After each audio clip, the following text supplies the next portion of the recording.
सिंधी भाषा में जेको घणी तब्दील आई उहा आई 1853 में।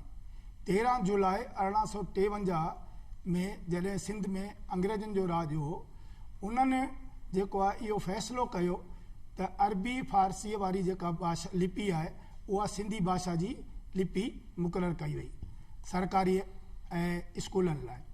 इन सां छा थियो त जेके पहिरीं लिपियूं हलियूं पिए सनातन धर्म जे हिसाब सां, उनजो असांजे संस्कृतीअ ते घणो असरु पियो। ऐं इन भाषा में ई सभु जेके आहिनि शाह अब्दुल लतीफ़, सचल सरमस ऐं चैनराय स्वामी जेके टिमूर्ति आहिनि, असांजा महान कवि आहिनि, उन्हनि जूं जेके रचनाऊं आहिनि, हालांकि इहे सभु 1853 खां पहिरीं आहिनि।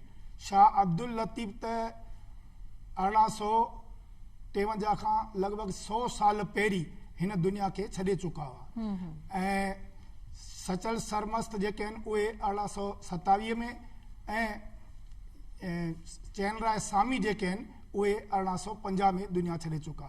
माना जेके बि साहित्य लिखियो वियो हो उहो उन भाषा में कोन लिखियो वियो जेका 52 अखरी असां लिपि ॾिसूं पिया, जेका 13 जुलाई 1853 ते सरकारी भाषा मुक़ररु थी हुई।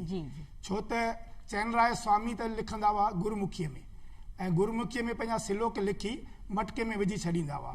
जॾहिं हू गुज़ारे विया, उन खां पोइ उन मटके मां उहे सिलोक हथ आया ऐं ख़बर पई त ही त वॾा महात्मा हुआ ऐं हुननि जे सिलोकनि में सॼो वेद वेदांत समायल हो। माना भाषा जेका हुई उहा आधार हुई, पर लिपीअ जो को एतिरो असरु कोन्हे, पर थोरो घणो असरु पए थो। जी जी, मतलब त कि भाषा उहा ई आहे न जेकी असां पाण में ॻाल्हायूं था, पंहिंजा भाव हिक ॿिए खे सम्झाए था सघूं, सम्झी था सघूं। त असांजी जेकी सिंधी भाषा आहे उनखे तमामु घणी जद्दोजहद करणी पई, त संविधान में असांजी भाषा जी कहिड़ी अहमियत आहे?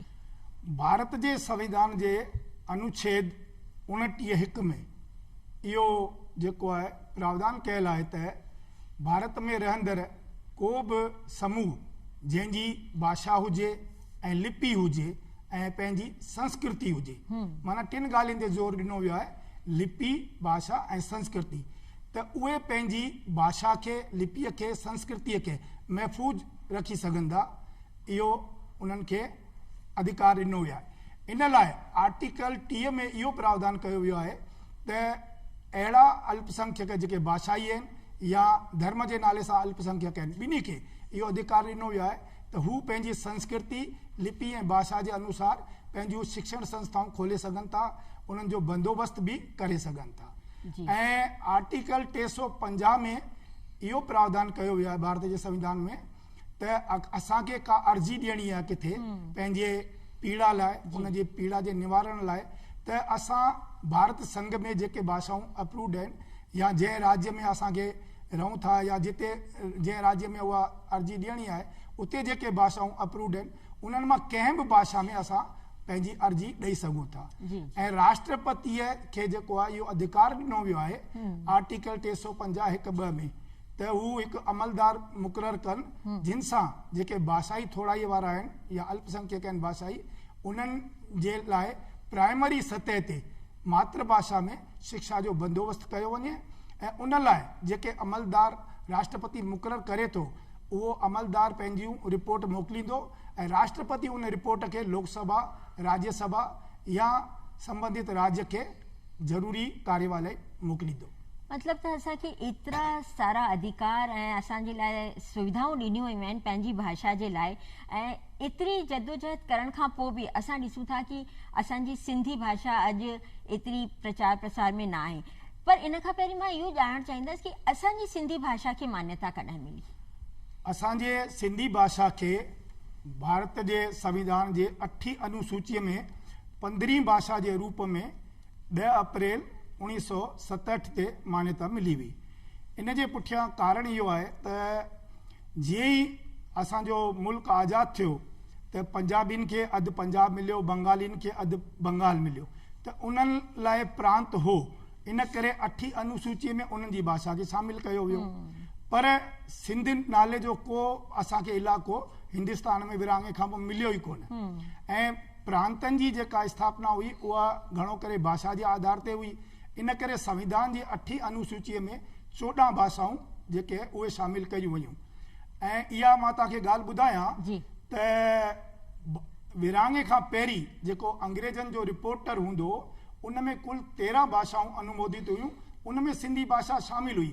पर 26 जनवरी 1950 खां जेको संविधान लागू थियो भारत जो, उन्हनि जे 14 भाषाउनि में बि सिंधी भाषा खे जाइ इन लाइ कोन मिली छो त असां वटि इलाइक़ो कोन हो। हालांकि ॾिठो वञे त उन वक़्त जा महात्मा गांधी खां पोइ जेके ॿिए नंबर जा नेता हुआ असांजा JB कृपलाणी साहब ऐं जयराम दास दौलतराम जी, उहे ॿई बि संविधान सभा में शामिल हुआ, पर तंहिं हूंदे बि असांखे भाषा खे मान्यता कोन मिली।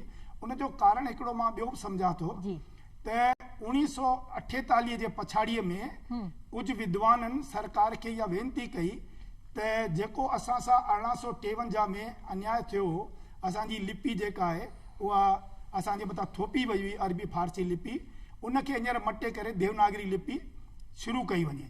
त भारत सरकार जेको आहे उहो आदेश जारी कयो 1949 में, पर उन आदेश खे जेको आहे सिंधी मास्तर जेके सिंध मां आया हुआ उन्हनि खे हिते पंहिंजो नौकरियूं मिलियूं हुयूं, त उन्हनि खे जेको देवनागरी लिपि पाढ़ण में ॾुखाई पए थी। ऐं ॿियो जेके बि दर्सी किताब हुआ कोर्सनि जा, उहे सभु बि अरबी लिपीअ में ई हुआ, छो त आज़ादीअ खां 94 साल पहिरीं ताईं सिंध जी सरकारी भाषा अरबी हुई। त अरबी हुई त माना उन वक़्तु आज़ादीअ वक़्तु जेके बि माण्हू हिते आया लॾ पलाण करे, उन्हनि सभिनी खे रुगो अरबी ई ईंदी हुई सुठे नमूने। ईअं कोन्हे त देवनागरी कोन ईंदी, पर देवनागरी ॾाढी घटि ईंदी हुई।